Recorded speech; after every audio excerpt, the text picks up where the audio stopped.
আমরা যারা গ্রামের মানুষ, যারা শহরে বসবাস করতেছি, শহরে বসবাস করতে গিয়ে শহরের ছেলে মেয়ে অনেকে অনেক কথা জানেন না। যেমন এই গাছটা হলো দাঁত মর্দন।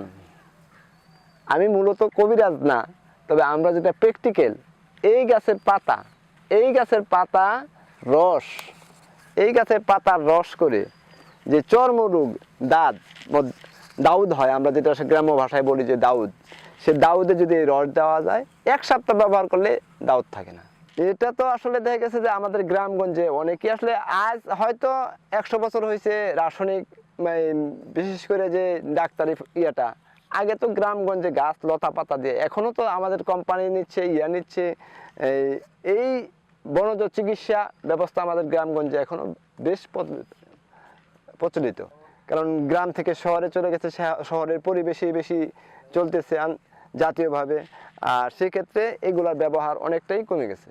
আর এগুলার কমার আরেকটা পিছনে কারণ হলো এগুলা কিন্তু ধীরে ধীরে কাজ করে, আর ডাক্তারি মতে দ্রুত কাজ করে, ওদিকে মানুষ বেশি আকর্ষণ। কিন্তু এইগুলা গাছগাছলা কোনো পার্শ্ব প্রতিক্রিয়া হয় না। গাছগাছলার প্রতি আমরা আকর্ষণ কেন? কারণ আমরা জানি যে এই গাছটা দেখতেছেন, এই গাছটা দাঁত মর্দন নাম, এটা দাউদের ভালো কাজ করে। আর দাউদের ভালো কাজ করে, দাউদ চর্ম কাজ করে।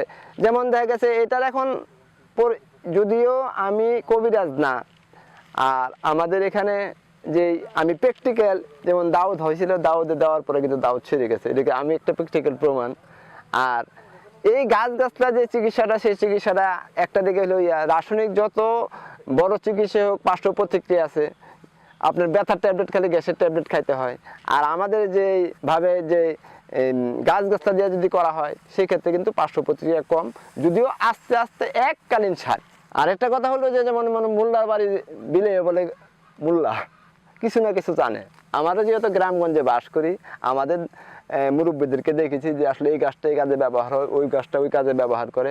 এইভাবে কিন্তু আমরা অনেকটা ইনশাল্লাহ জানি।